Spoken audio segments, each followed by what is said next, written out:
El mundo que conocemos está experimentando grandes cambios. La tecnología y la ciencia están transformando nuestra vida con una rapidez que llega a ser abrumadora. Las innovaciones, utilizadas con sensatez, pueden abrir la puerta a una nueva era de posibilidades extraordinarias. Esta revolución ha alimentado la creatividad de hombres y mujeres en todos los rincones del planeta. Visionarios que están inventando y poniendo en práctica nuevas soluciones. Así que abre los ojos y prepárate para un viaje asombroso al año 2050 para soñar el futuro.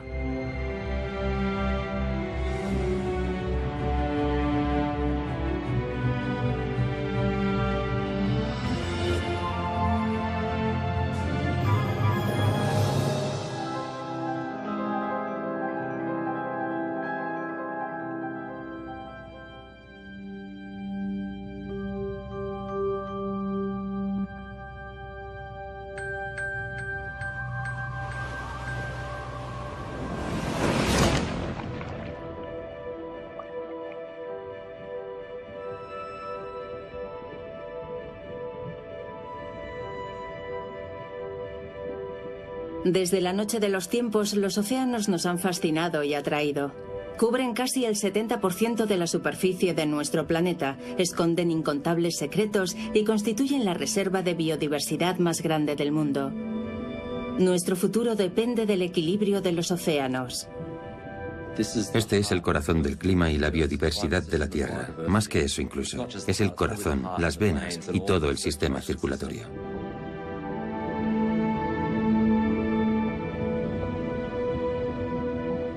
Sin los océanos no podríamos sobrevivir. Y ha llegado la hora de que encontremos una forma de protegerlos. Tenemos una influencia enorme sobre el mar y es una influencia principalmente negativa. Como el mar es inmenso, esa influencia se revela poco a poco. Pero ahora vemos cómo todo aumenta rápidamente. Los océanos se están calentando, están contaminados y las especies marinas desaparecen a un ritmo que no tiene precedentes en la historia de la humanidad.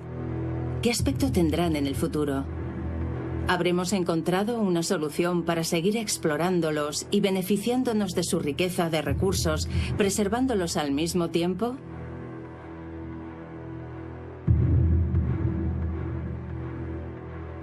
Para cada problema tenemos 10, 20 soluciones. Lo que de verdad hace falta es fuerza de voluntad, visión y coraje. Para mí, crear un puente hacia los abismos es determinante para la supervivencia de la humanidad. Nuestro objetivo último es tener arrecifes de coral en buen estado. Y cuanto más rápido tomemos decisiones, mejor. La acuicultura va a cambiar el panorama porque siempre vamos a necesitar pescado, pero ya no iremos a buscarlo al mar. Con la tecnología actual, es posible sensibilizar e informar al público de una forma mucho más atractiva. Lo ideal para nosotros sería que todos los niños del mundo pudieran bucear de forma virtual. El océano siempre ha sido un lugar en el que proyectar nuestros sueños. De hecho, según Aristóteles, había 3 tipos de hombre: los vivos, los muertos y los que están en el mar. Fue en el Pacífico, hace más de 25.000 años, donde los primeros pueblos del mar se aventuraron cada vez más lejos en el océano. Pero también soñábamos con descubrir sus profundidades. En el siglo IV a.C., Alejandro Magno se sumergió 10 metros con una especie de barril lleno de aire. Y mientras pensábamos formas de explorar el fondo marino, en la superficie continuaba la conquista. En el año 900 los vikingos atravesaron el océano hasta Groenlandia. Más adelante las grandes expediciones del siglo XV abrieron nuevos horizontes. Mientras tanto, en 1535 el italiano Guglielmo de Lorena inventó una campana de buceo que le permitió estar 1 hora debajo del agua. En 1620 el holandés Derbel probó el precursor del submarino en el Támesis justo por debajo de la superficie. En el siglo XVIII nuestros sueños de exploración se hicieron más grandes. Se organizaron auténticas expediciones oceanográficas geográficas, y así en 1768 James Cook partió de Inglaterra para descubrir la inmensidad del Pacífico. El océano pasó a ser objeto de investigación científica. A lo largo del siglo XIX, los navíos surcaron los mares recogiendo toda clase de información y de especímenes marinos desconocidos hasta la fecha. El siglo XX trajo la era de la exploración submarina. En 1925, gracias al navío Meteor, se trazó el primer mapa del suelo oceánico. Ahora ya sabíamos dónde explorar. En los años 30 se descubrieron a más de 900 metros de profundidad criaturas bioluminescentes de otro mundo. Y cuando ya no quedaba nada que descubrir en tierra firme, el mar se convirtió en la última frontera de la humanidad. En 1960, en un batiscafo diseñado por su padre, el explorador Jacques Piccard descendió hasta una profundidad de 10.916 metros en la fosa de las Marianas, la mayor profundidad alcanzada nunca por un hombre. A lo largo de todo el siglo, los aventureros marinos han cautivado la imaginación de todo el mundo, y cada vez que un hombre se aventura en él, el océano le depara siempre una sorpresa. Más allá de cualquier avance tecnológico, ¿en virtud de qué hechizo mágico podremos vivir libremente y para siempre bajo el mar? Fantaseo con que la gente pueda dar un paseo por debajo del agua como lo hacen por un bosque. Una combinación de apnea y submarinismo, manteniendo la simplicidad de la apnea y disfrutando al mismo tiempo de la libertad y el tiempo infinito que podríamos estar debajo del agua.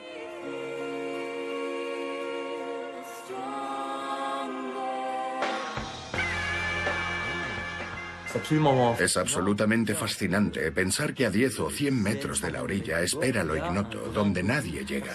Creo que es una misteriosa fuente de atracción.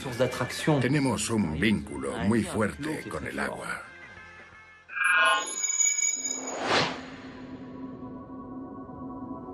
Entonces, ¿habremos descubierto en 2050 la fuerza de este vínculo y seremos todos habitantes del mar?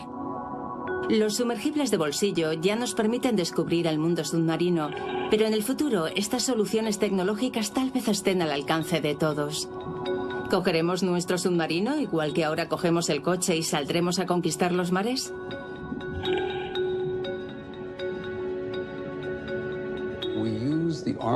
La tecnología es nuestra armadura.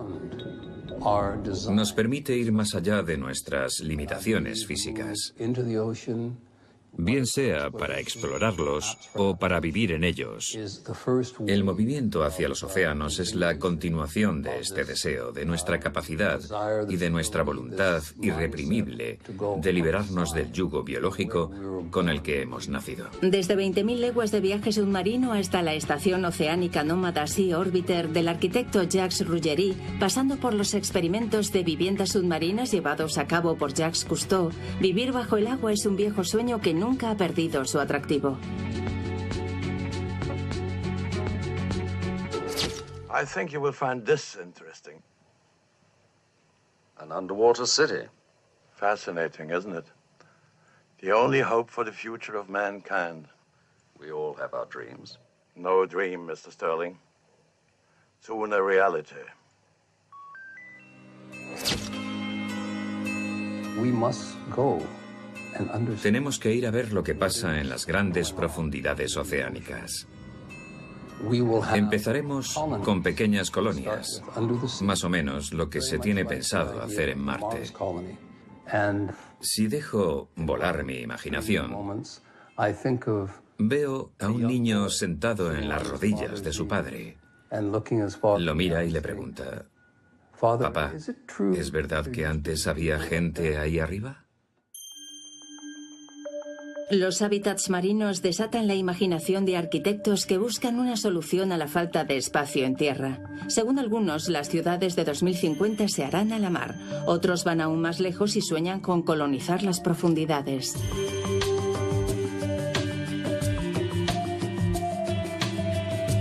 Los arquitectos de la firma japonesa Shimizu Corporation quieren ser los primeros en construir para 2030 una ciudad submarina con el único objetivo de asegurar la supervivencia de la especie humana. Su proyecto Ocean Spiral confía en todo el potencial del océano profundo para ser completamente autónomo. Me llamo Masaki Takeuchi y tengo 58 años.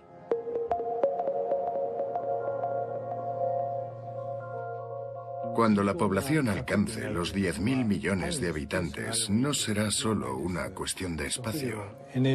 Tendremos que pensar en términos de suministros de energía, agua y comida. Y creo que el océano puede proveernos de todo eso. En lo alto de la estructura, una esfera flotante de 500 metros de diámetro permitirá alojar a más de 4.000 personas.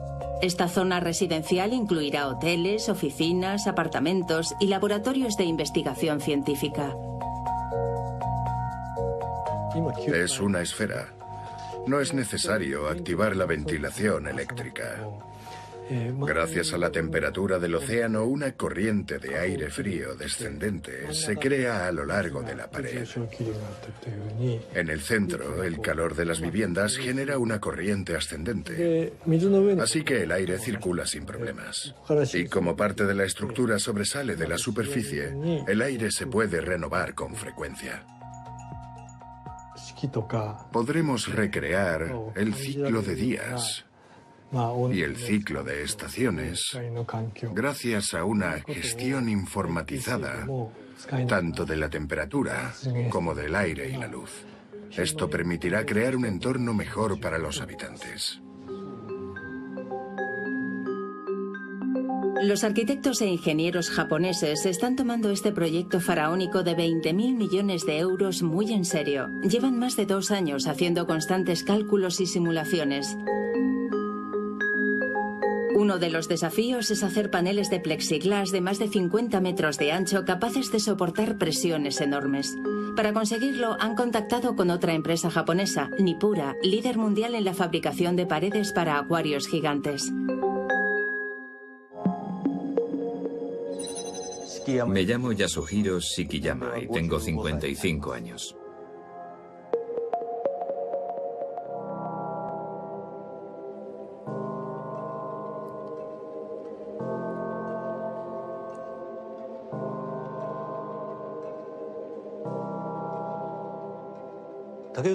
El señor Takeuchi vino a verme con un pedido muy especial. Quería ventanas transparentes de 3 metros de grosor. Hasta ese momento, los paneles más gruesos que habíamos hecho para acuarios eran de 75 centímetros. Ahora se nos pedía un grosor que era más de 3 veces eso. Hemos adquirido una experiencia que nos ha permitido no hacer un solo bloque, sino unir paneles más finos hasta lograr el grosor deseado. En el proceso, intentamos reducir al máximo las deformaciones para que el bloque quedase lo más homogéneo posible. Además, lo tratamos para que pudiera resistir y mantenerse transparente durante muchas décadas.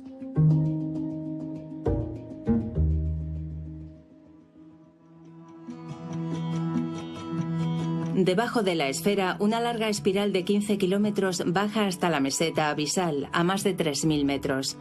Permitirá reforzar la estructura, pero también transportar personas, electricidad, materiales y agua. En unas esferas más pequeñas se encontrarán las centrales eléctricas. Estas darán suministro a la ciudad usando energía térmica del mar, es decir, aprovechando las diferencias de temperatura entre el agua próxima a la superficie y las aguas profundas. En el fondo, anclada al suelo oceánico, habrá una fábrica dedicada exclusivamente a la producción y explotación de las riquezas submarinas.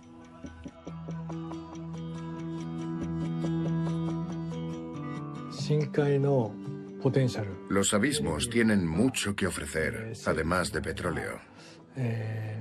Tienen un gran potencial en cuanto a fuentes de energía, utilización de la biosfera y nutrientes. Y una explotación de estos recursos tendría un impacto menor en el medio ambiente. Cabe imaginar, por ejemplo, la extracción de recursos minerales o la utilización de bacterias para absorber CO2. Y todo esto de una forma razonable y perfectamente sostenible. Los abismos son la última frontera de nuestro planeta. Se ha explorado menos del 5% de los fondos oceánicos hasta la fecha. Este entorno oscuro, rico pero frágil, que conocemos menos que la superficie lunar, se presenta ahora como una promesa. Sus reservas de materias primas y recursos energéticos presentan nuevos retos. De las miles de muestras de sedimento que han recogido todos estos años, a los oceanógrafos japoneses les interesan especialmente los 1.000 millones de microorganismos que viven en el fondo marino. Capaces de convertir el CO2 en metano, estos microorganismos podrían ser doblemente útiles para nosotros. Nos permitirían capturar parte del carbono que emitimos y suministrarnos una nueva fuente de energía. Para mí, el proyecto Ocean Spiral no es solo un desafío tecnológico, es también una forma de ofrecer un nuevo estilo de vida, respetuoso con el medio ambiente. Y con él, la invención de todo un sistema económico. Para construir este sistema, el océano puede ofrecernos recursos inmensos. Es una maravillosa reserva de energía azul que apenas hemos empezado a explotar. Las algas nos ayudan a producir nuevos biocarburantes respetuosos con el medio ambiente. Estamos innovando en todo el mundo para aprovechar al máximo la energía del viento, las corrientes, las mareas y las olas. Gracias a las energías marinas renovables podríamos reducir drásticamente nuestras emisiones de CO2 y ver cómo el sueño de una sociedad azul mucho más respetuosa con el equilibrio del planeta se hace realidad. Hoy en día, afortunadamente, aunque no hace mucho que es así, la inversión en energías renovables supera con creces la inversión en combustibles fósiles. Estamos ante un nuevo modelo industrial. El mundo político está empezando a tomar conciencia, igual que el mundo económico. Si los dos llegan a un acuerdo, no hay duda de que ese modelo saldrá adelante. En 2050, consolidar nuestro vínculo con el mar significará inevitablemente proteger los ecosistemas marinos, empezando por los arrecifes de coral, extremadamente sensibles a las alteraciones medioambientales. Para protegerlos, primero tenemos que entender estos complejos ecosistemas. Estas colonias de animales minúsculos son los mayores constructores del mundo, responsables de las mayores estructuras vivas. Extraordinarias y coloridas ciudades submarinas, fabulosos oasis de vida que albergan el 30% de la biodiversidad marina. Sirven de guardería para millones de alevines, de refugio nocturno para numerosas especies y de despensa para otras muchas. Y eso no es todo. Al romper las olas, los arrecifes protegen la costa de la erosión. Cientos de millones de personas dependen también de ellos directamente. Pero en la actualidad, la pesca, el turismo y en especial el aumento de la temperatura y la acidez del agua están haciendo que los arrecifes de coral se blanqueen y mueran a un ritmo alarmante. El 25% de estos arrecifes están en peligro de extinción y si no hacemos nada, otro 25% se verá amenazado en 2050. Lo primero que hay que hacer es evaluar su estado de salud lo antes posible. En Curazao, en el Caribe, ese es el objetivo que se han marcado dos investigadores del Instituto Max Planck de Biología Marina. Están probando el prototipo de un nuevo instrumento capaz de medir exhaustivamente y analizar automáticamente el estado de los arrecifes más rápido de lo que se hacía hasta ahora. Es un ecosistema único, del que no sabemos mucho todavía.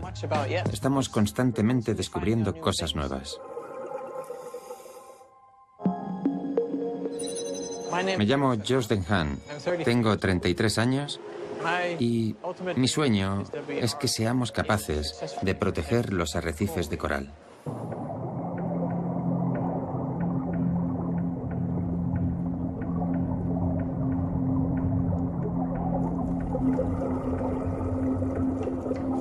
Hay que proteger los arrecifes de coral lo antes posible, y todo empieza por estudios de campo. Es un proceso que lleva muchísimo tiempo porque no podemos pasarnos la vida debajo del agua. Y una vez en la superficie, hay que seleccionar las imágenes, los vídeos y todas las notas que hemos tomado. Pueden hacer falta horas solo para saber en qué estado está el arrecife. Pero con el cambio climático el tiempo juega en contra de los científicos. Para acelerar las investigaciones, el colega de Jost tiene una idea para un nuevo instrumento que combina inteligencia artificial y digitalización en tiempo real y que es capaz de analizar todo el arrecife, el Hyperdiver. Nuestro objetivo último es tener arrecifes de coral en buen estado. Esta herramienta nos permitirá conseguirlo más rápidamente, y cuanto más rápido tomemos decisiones, mejor. Me llamo Arjun Chenu y tengo 31 años. Creo que a todos nos interesa tener océanos en buen estado, y si trabajamos juntos lo conseguiremos.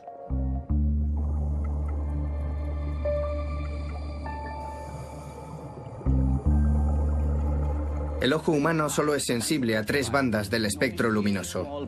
Percibe principalmente las ondas luminosas rojas, las verdes y las azules. Las cámaras clásicas solo captan esos 3 colores.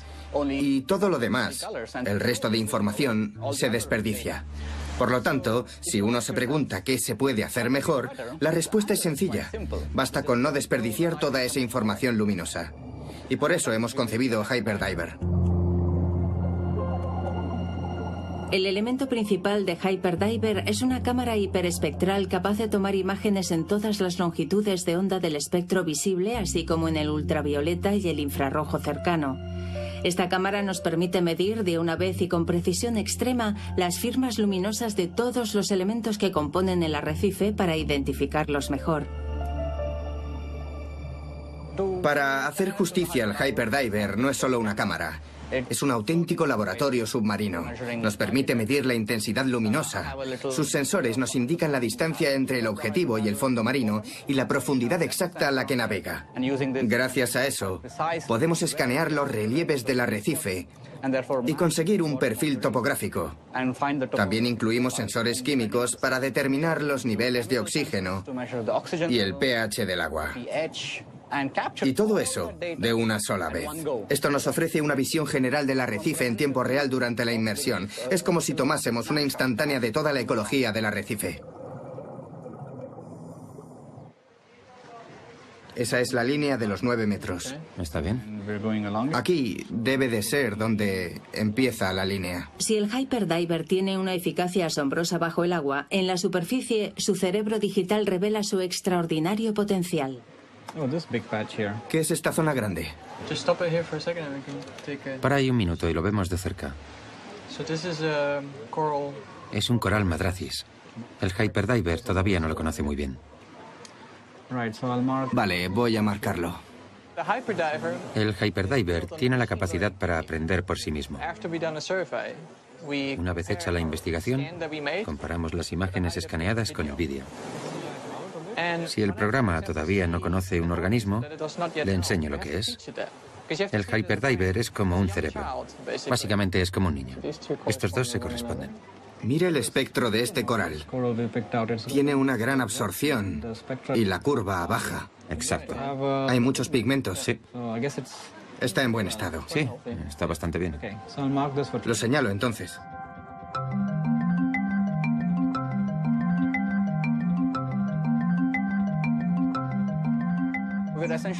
Le creamos una pequeña base de datos en la que ponemos todo el conocimiento humano sobre los corales. Y este conocimiento permite al programa informático aprender e identificar los diferentes organismos, asociando el saber empírico con el espectro luminoso. Lo genial es que cuantas más indicaciones le damos sobre la naturaleza de lo que ve, más rápido lo identifica por sí solo. Cuanta más información le damos sobre el coral, más inteligente y universal se vuelve. El programa puede entonces identificar los organismos de un arrecife de forma autónoma. Analizará solo las imágenes que no se habrán tocado, y nos ofrecerá una información detallada y completa. Cuando Hyperdiver sea capaz de analizar todos los arrecifes del mundo sin ayuda, será la base de datos más grande sobre arrecifes de coral. En el futuro tendremos acceso directo a toda esa información en nuestro equipo de buceo. Podremos así tomar el pulso de manera precisa y en tiempo real a los arrecifes y los océanos, zona por zona. Una información que nos permitirá reaccionar lo más rápidamente posible para conservar mejor las especies y administrar los recursos marinos de un modo más sostenible. Creo que el mayor desafío es entender la complejidad de las cosas. Al querer simplificarlo todo siempre, nos dejamos llevar por un optimismo desmedido o por un pesimismo permanente, cuando lo que necesitamos son respuestas más moderadas. La evolución de los océanos es un proceso lento, por etapas de miles de años. Hemos causado un sobrecalentamiento del sistema. Se ha acelerado y el cambio es profundo, repentino y abrupto. Para invertir esta tendencia nefasta, solo hay una solución, y es radical. Hay que parar nuestras emisiones de dióxido de carbono.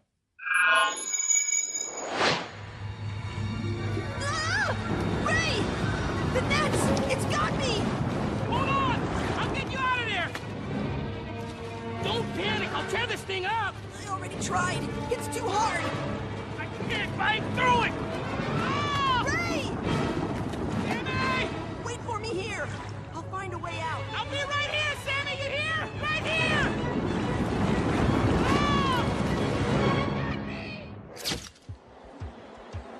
Oh! Hoy en día, a escala mundial, consumimos una media de más de 20 kilos de pescado al año por habitante. Para una de cada 10 personas es la única fuente de proteína animal. La pesca se ha convertido en una industria gigantesca que explota cada vez más recursos que creíamos inagotables. En 50 años, las reservas de pescado se han reducido a la mitad. La pesca con palangre despliega 1.400 millones de anzuelos al año. 1.400 millones de anzuelos con un trozo de pescado colgando de cada uno como cebo. Hay barcos de arrastre que lanzan redes de 23.000 metros cuadrados. El tamaño de 4 campos de fútbol. Pueden rodear 13 aviones Jumbo. O lo que es más habitual, 500 toneladas de pescado. A este ritmo, pronto no quedará nada que pescar. Podemos extraer todos los recursos que queramos de donde queramos, utilizando tecnología militar para poder coger los peces que no tienen dónde esconderse. La guerra está ganada.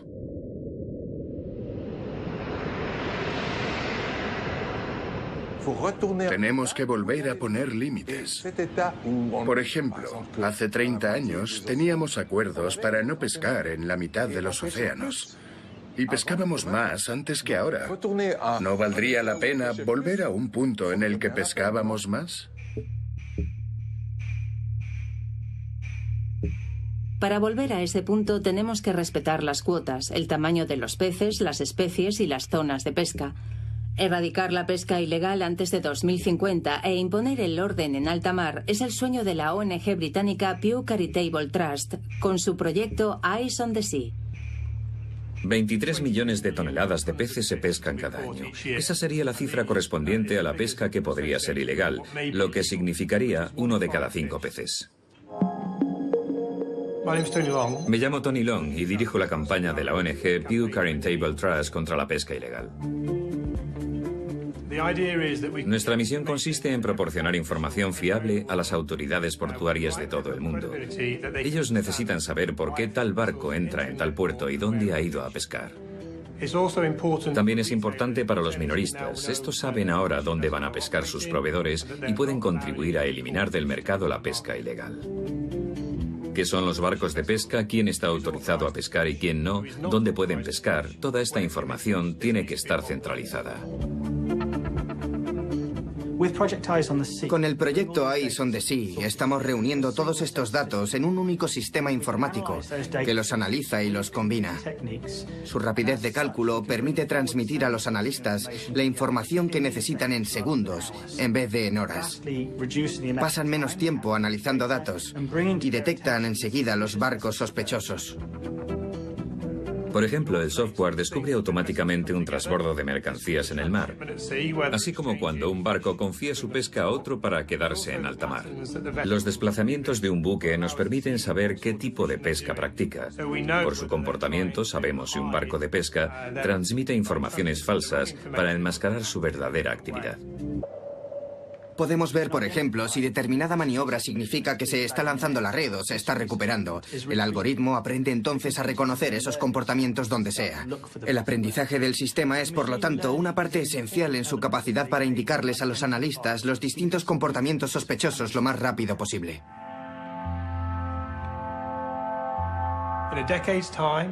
En una década, con el apoyo político de los países implicados, estos sistemas serán determinantes para los océanos. Es un bien común, es el gran bien común, así que la solución solo puede ser política. Tendremos que ponernos de acuerdo al menos en explotar, digamos, el 5% de los océanos y convertir lo demás en un santuario. Es un recurso que necesitamos a todos los niveles. De momento, solo el 3% de los océanos está protegido. El objetivo es llegar al 10% de todas las zonas marinas y costeras en 2020. Para restaurar el entorno natural y permitir un desarrollo sostenible del océano, es indispensable proteger nuevas zonas marítimas. Algo parecido a lo que ha pasado con el Mar de Ross en el Antártico, la superficie marina más grande que haya conseguido esa categoría después de años de negociaciones.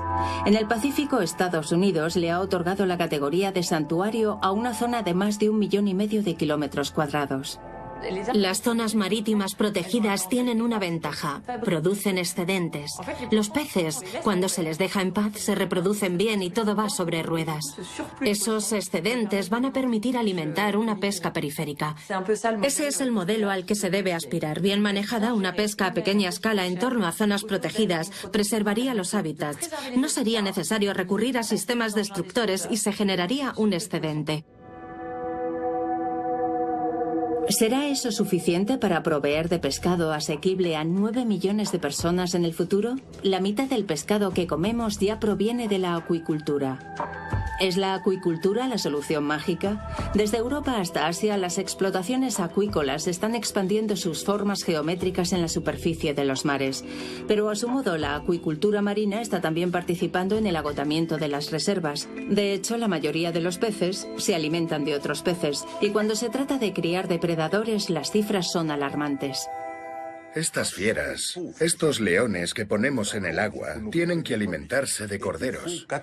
Se necesitan 4 kilos de pescado, sardinas, boquerones, para producir 1 kilo de salmón. Con el atún esa cifra se multiplica por 20. Es decir, utilizamos 20 kilos de sardinas para conseguir 1 kilo de atún. El atún rojo que alimentamos en el Mediterráneo se va a Japón debido a los precios tan altos. Tenemos un problema de seguridad alimentaria porque nuestra economía en general se orienta hacia el lujo, así que tenemos un problema de distribución y de equidad ecológica. La acuicultura marina tiene también un impacto en el medio ambiente. Los corrales, normalmente abarrotados, se construyen cerca de la costa. La circulación del agua no es suficiente para dispersar los desechos que se acumulan como sedimentos en el fondo marino. Esto genera contaminación y enfermedades contagiosas que pueden afectar a las especies salvajes. En México, un nuevo tipo de acuicultura intenta alcanzar los dos objetivos: criar peces sin contaminar los océanos y sin agotarlos. Y todo con solo alejarse de la costa. Creemos que es una forma más sostenible de criar peces en el mar. Me llamo Pablo Konietzko. Tengo 46 años y me dedico a la acuicultura sostenible para contribuir a la riqueza de los océanos. Queremos adentrarnos más en el mar, lo que significa acercarnos a donde viven la mayoría de especies de peces. Cuanto más alejados de la costa, mejor, y más prístina será el agua. Beneficiarse de corrientes más fuertes, de un agua de más calidad y sobre todo que se renueva más rápido que en una bahía protegida, es lo que nos garantiza un pescado en un estado excelente, como si estuviera en estado salvaje.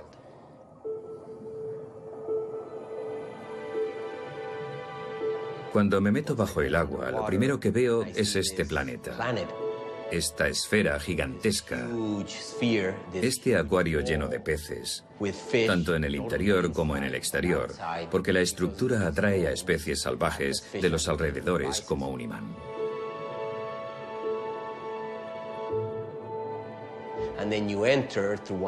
Una vez dentro de la esfera, estás rodeado de peces, a cual más bonito, que nadan tranquilamente a tu lado.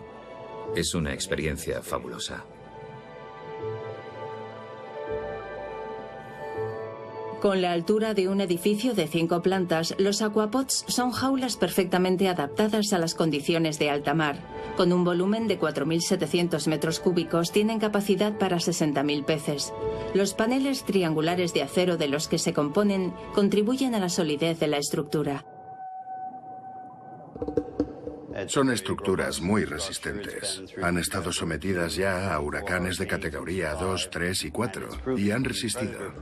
Están hechas a prueba de predadores como leones marinos, focas, tiburones y otros animales que podrían atacar a los peces.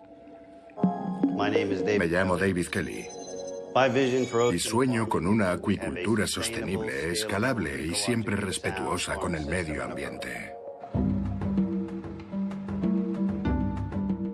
Lo mejor del Aquapod es su capacidad para cambiar su flotabilidad y así subir y bajar en la columna de agua. Puede estar en la superficie para el aprovisionamiento, pero también sumergido durante las etapas de alimentación y crecimiento, ya que en el fondo la corriente es mucho más débil y los peces no se ven sometidos a la energía que hay en la superficie.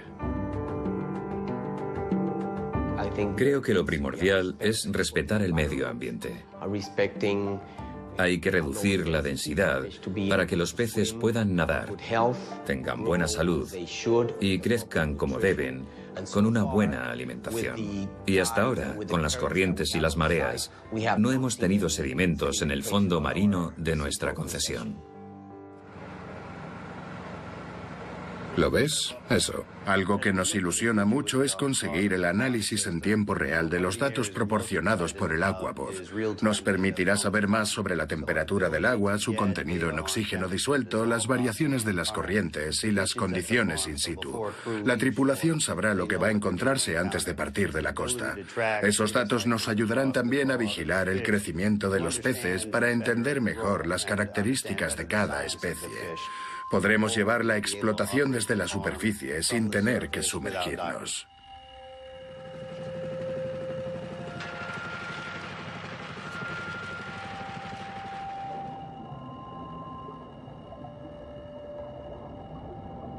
Le damos prioridad a las especies con una proporción baja de conversión alimentaria. Queremos conseguir un rendimiento del 1 por 1. Es sin duda nuestro objetivo.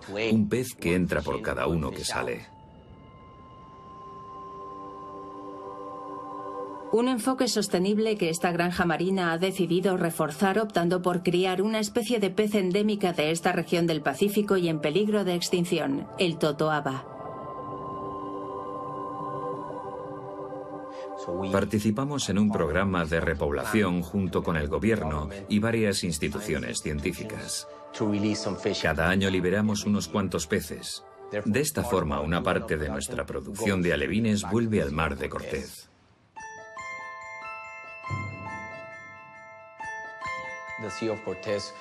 El Mar de Cortez fue bautizado como el acuario del mundo por Jacques Cousteau. A mí me gustaría que no desaparecieran más especies. Y me gustaría que se acabase de una vez por todas con la sobrepesca, porque solo sirve para vaciar los océanos.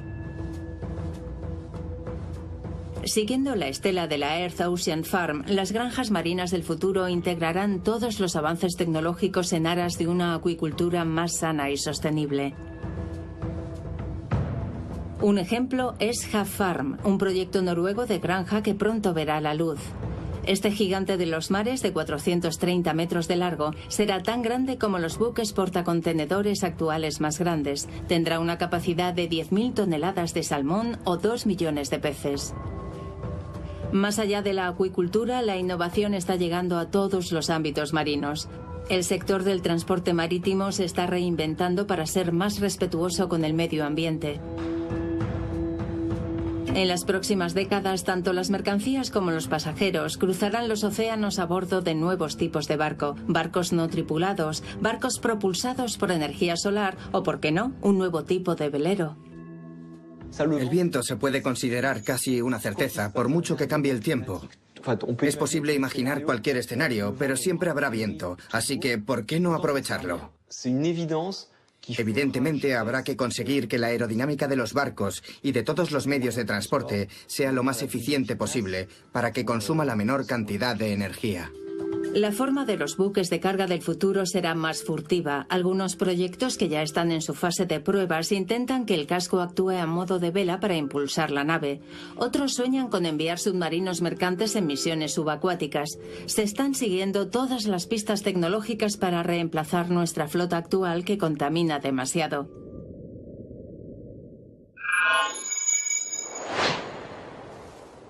Let's go surfing now, everybody's learning how. Come on a safari with me. Come on a safari with me. Y hablando de contaminación, ¿habremos encontrado una forma de librar al océano de todo el plástico? La mayor parte de la basura que producimos acaba en medio de inmensos giros oceánicos. Y como el plástico tarda mucho tiempo en degradarse, se rompe en pequeños trozos que finalmente entran en la cadena alimentaria. Con los residuos suele pasar que, ojos que no ven, corazón que no siente. Más de 150 millones de toneladas de residuos plásticos están flotando en los océanos. Esa cantidad podría haberse duplicado en 2050. Cada minuto que pasa se tira al océano el equivalente a un camión de basura. Estos grandes vertederos flotantes ocupan varios cientos de miles de kilómetros cuadrados. Los residuos forman una especie de sopa de plástico tan gruesa y tan grande que recogerla se antoja una quimera. Es evidente que la mejor solución sería no echar nuestros desechos en los océanos. Además, muchos países tienen los medios para solucionarlo. Pero hay otros remedios, como por ejemplo, apostar por los plásticos biodegradables. Así, cuando los residuos llegan al agua, se degradarían mucho más rápido que los plásticos que utilizamos desde hace muchos años, que apenas se degradan y son tóxicos para los peces que los ingieren. También podemos imaginar envases que puedan ser consumidos por la vida marina. Al mismo tiempo, se están creando proyectos para recoger los residuos donde quiera que se encuentren. Uno de los más espectaculares es el Ocean Cleanup. Tiene como objetivo limpiar todos los océanos por medio de presas flotantes de 2 kilómetros de largo. Colocadas de modo que estén a la altura de las corrientes oceánicas, estas presas atraerán los residuos plásticos sin consumir más energía. Pero por loables que sean estas iniciativas, ninguna de ellas parece capaz de hacer frente a la magnitud del problema. Sin embargo, tienen el mérito de concienciarnos de que nuestro futuro está íntimamente ligado al de los océanos.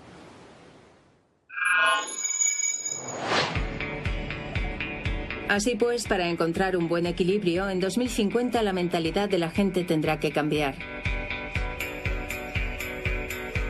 Para llegar al mayor número de personas, empezando por las más jóvenes, la evolución de las nuevas tecnologías puede ayudarnos. La interacción en tiempo real desde el fondo del mar, la realidad aumentada y la realidad virtual, todo está ya listo para sumergirnos en los océanos.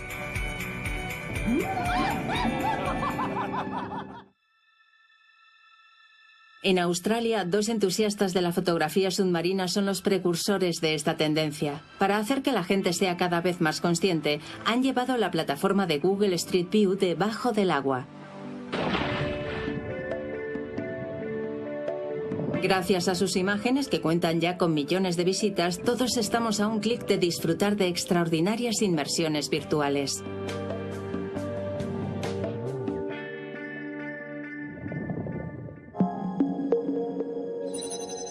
Me llamo Christophe Bailhache. Tengo 46 años y estoy convencido de que la gente pronto tomará conciencia de lo íntimamente conectados que estamos con los océanos.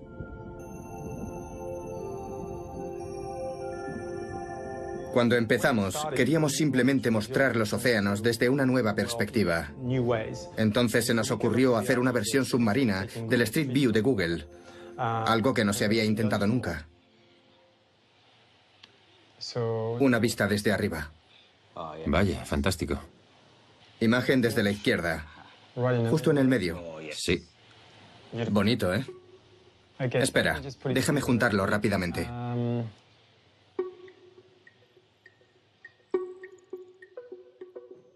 Tendemos a no valorar lo que tenemos. Creíamos que los océanos eran demasiado grandes para ser amenazados. Hoy en día nos damos cuenta de que se están muriendo. Sin embargo, la diferencia entre lo que el público percibe y la realidad es enorme. No se puede proteger lo que no se ve. Y el 99,9% de la gente no hace submarinismo. Me llamo Richard Beavers, tengo 47 años y creo que la imagen es esencial para proteger los océanos.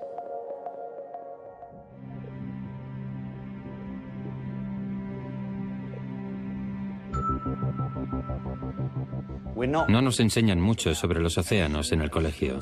La gente está completamente desconectada de este universo. Por lo tanto, si nos conformamos con explicarles la situación, eso no va a transmitirles nada. Pensamos que valdría la pena ofrecerles una forma de explorar los fondos marinos virtualmente.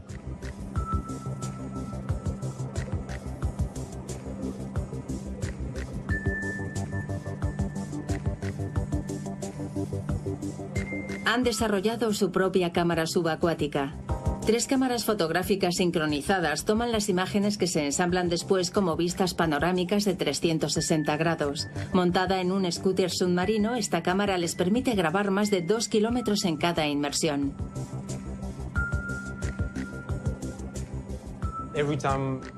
Con cada inmersión, tomamos más de 1000 imágenes panorámicas con esta cámara.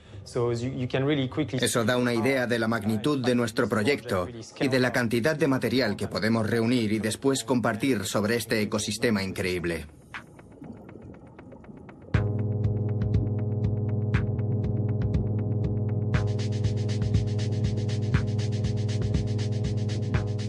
Ahora nos encontramos en una situación inaudita, porque tenemos la única grabación en realidad virtual del océano, 600.000 imágenes tomadas en 26 países.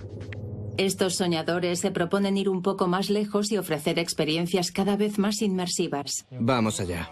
Sí. Es una imagen perfecta para los programas de identificación de mantas. Ya. Estoy pensando que deberíamos crear un taller pedagógico solo sobre mantarrayas. Sin duda. Hay tanto que decir, ¿verdad? Una especie amenazada, la menos conocida y al mismo tiempo tan emblemática.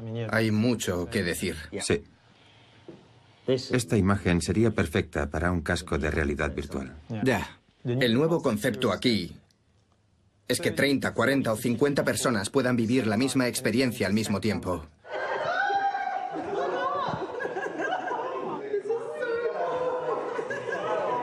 ¡Es increíble! Bueno, a ver. Ni siquiera puedo hablar. Estáis en un sitio que se llama Lighthouse Bumi. ¿Cómo creéis que se llama esta mantarraya? ¿Veis la marca que tiene en la panza? Tiene una V. Así que la hemos llamado Venus. Cada manta tiene su propia marca. Es como la huella dactilar de los humanos. Es lo que nos permite diferenciarlas. Veo que todos estáis mirando la V de Venus. Es como si esta tecnología de imagen en 360 grados se hubiera inventado para la exploración submarina. Basta con mirar hacia arriba para ver los peces nadando a tu alrededor y hacia abajo para admirar los arrecifes de coral. Es una inmersión total y, en mi opinión, es la mejor forma de sentir lo que es estar debajo del agua. Una vez has despertado la curiosidad de la gente, ya puedes entrar en el meollo de la cuestión. Estas imágenes nos han permitido abordar con éxito problemáticas que normalmente no tienen cobertura mediática.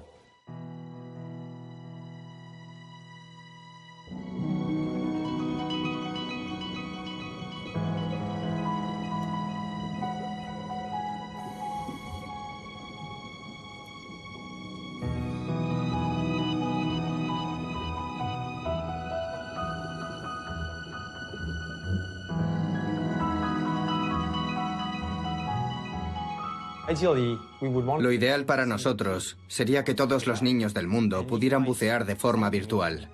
para despertar su vocación y que sean la próxima generación de conservacionistas, porque pueden hacer un trabajo mucho mejor que el nuestro para conservar los océanos.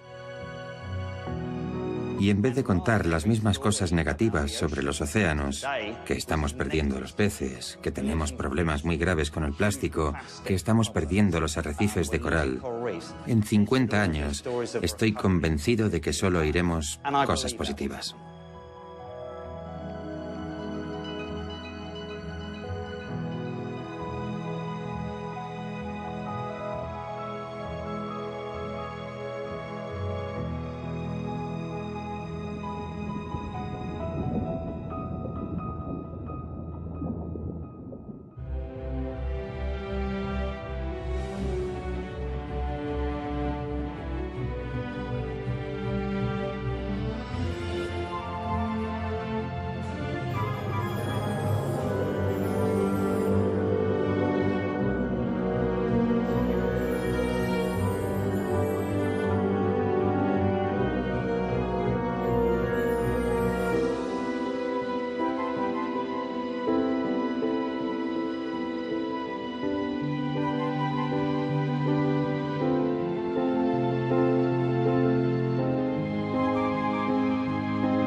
El mundo que conocemos está experimentando grandes cambios. La tecnología y la ciencia están transformando nuestra vida con una rapidez que llega a ser abrumadora. Las innovaciones, utilizadas con sensatez, pueden abrir la puerta a una nueva era de posibilidades extraordinarias. Esta revolución ha alimentado la creatividad de hombres y mujeres en todos los rincones del planeta. Visionarios que están inventando y poniendo en práctica nuevas soluciones. Así que abre los ojos y prepárate para un viaje asombroso al año 2050 para soñar el futuro.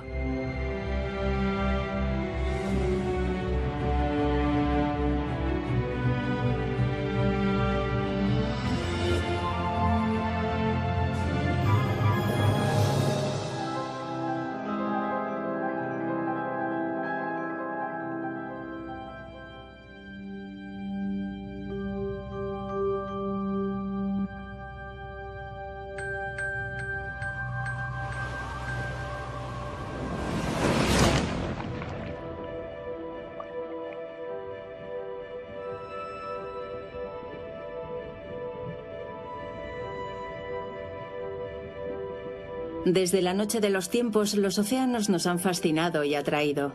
Cubren casi el 70% de la superficie de nuestro planeta, esconden incontables secretos y constituyen la reserva de biodiversidad más grande del mundo. Nuestro futuro depende del equilibrio de los océanos.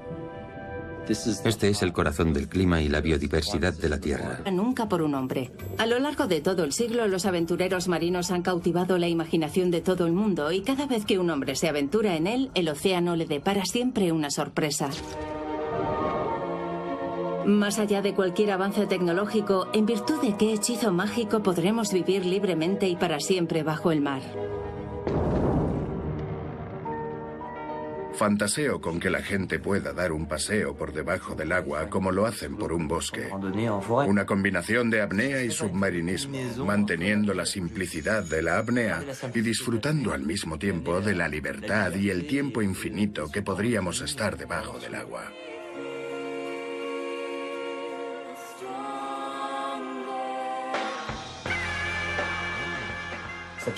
Es absolutamente fascinante pensar que a 10 o 100 metros de la orilla espera lo ignoto, donde nadie llega. Creo que es una misteriosa fuente de atracción. Tenemos un vínculo muy fuerte con el agua.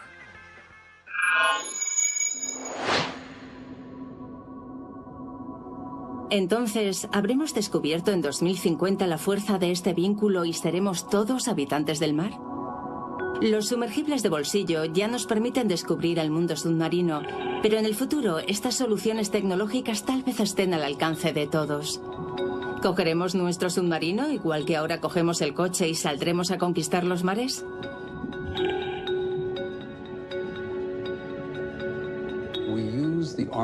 La tecnología es nuestra armadura. Nos permite ir más allá de nuestras limitaciones físicas, bien sea para explorarlos o para vivir en ellos.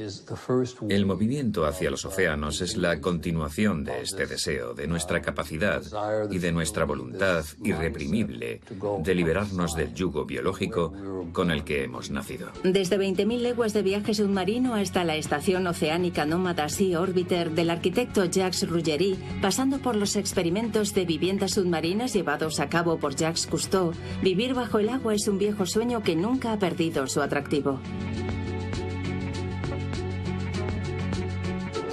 I think you will find this interesting.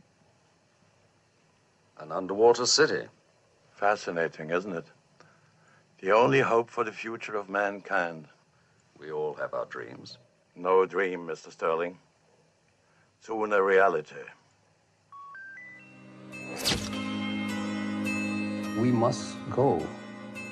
Tenemos que ir a ver lo que pasa en las grandes profundidades oceánicas. Empezaremos con pequeñas colonias, más o menos lo que se tiene pensado hacer en Marte.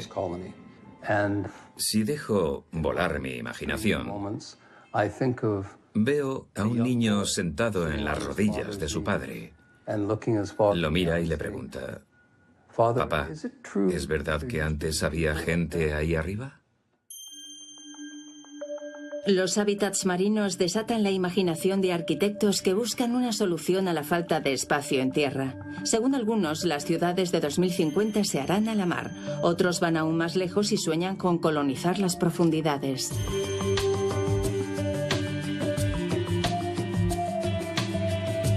Los arquitectos de la firma japonesa Shimizu Corporation quieren ser los primeros en construir para 2030 una ciudad submarina con el único objetivo de asegurar la supervivencia de la especie humana. Su proyecto Ocean Spiral confía en todo el potencial del océano profundo para ser completamente autónomo. Los vivos, los muertos y los que están en el mar. Fue en el Pacífico hace más de 25.000 años donde los primeros pueblos del mar se aventuraron cada vez más lejos en el océano, pero también soñábamos con descubrir sus profundidades. En el siglo IV a.C., Alejandro Magno se sumergió 10 metros con una especie de barril lleno de aire. Y mientras pensábamos formas de explorar el fondo marino, en la superficie continuaba la conquista. En el año 900 los vikingos atravesaron el océano hasta Groenlandia. Más adelante las grandes expediciones del siglo XV abrieron nuevos horizontes. Mientras tanto, en 1535 el italiano Guglielmo de Lorena inventó una campana de buceo que le permitió estar 1 hora debajo del agua. En 1620 el holandés Derbel probó el precursor del submarino en el Támesis justo por debajo de la superficie. En el siglo XVIII nuestros sueños de exploración se hicieron más grandes. Se organizaron auténticas expediciones oceanográficas y así en 1768 James Cook partió de Inglaterra para descubrir la inmensidad del Pacífico. El océano pasó a ser objeto de investigación científica. A lo largo del siglo XIX los navíos surcaron los mares recogiendo toda clase de información y de especímenes marinos desconocidos hasta la fecha. El siglo XX trajo la era de la exploración submarina. En 1925, gracias al navío Meteor, se trazó el primer mapa del suelo oceánico. Ahora ya sabíamos dónde explorar. En los años 30 se descubrieron a más de 900 metros de profundidad criaturas bioluminescentes de otro mundo. Y cuando ya no quedaba nada que descubrir en tierra firme, el mar se convirtió en la última frontera de la humanidad. En 1960, en un batiscafo diseñado por su padre, el explorador Jacques Piccard descendió hasta una profundidad de 10.916 metros en la fosa de las Marianas, la mayor profundidad alcanzada. Más que eso incluso, es el corazón, las venas y todo el sistema circulatorio.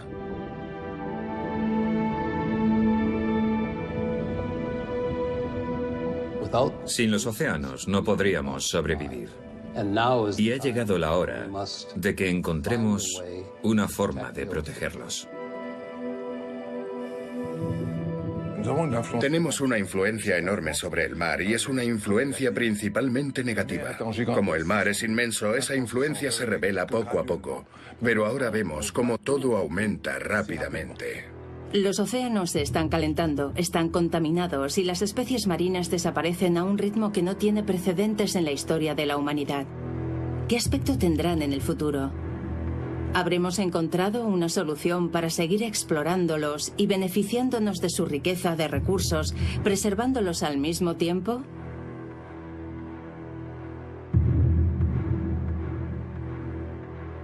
Para cada problema tenemos 10, 20 soluciones. Lo que de verdad hace falta es fuerza de voluntad, visión y coraje. Para mí, crear un puente hacia los abismos es determinante para la supervivencia de la humanidad. Nuestro objetivo último es tener arrecifes de coral en buen estado. Y cuanto más rápido tomemos decisiones, mejor. La acuicultura va a cambiar el panorama porque siempre vamos a necesitar pescado, pero ya no iremos a buscarlo al mar. Con la tecnología actual, es posible sensibilizar e informar al público de una forma mucho más atractiva. Lo ideal para nosotros sería que todos los niños del mundo pudieran bucear de forma virtual. El océano siempre ha sido un lugar en el que proyectar nuestros sueños. De hecho, según Aristóteles, había 3 tipos de hombres.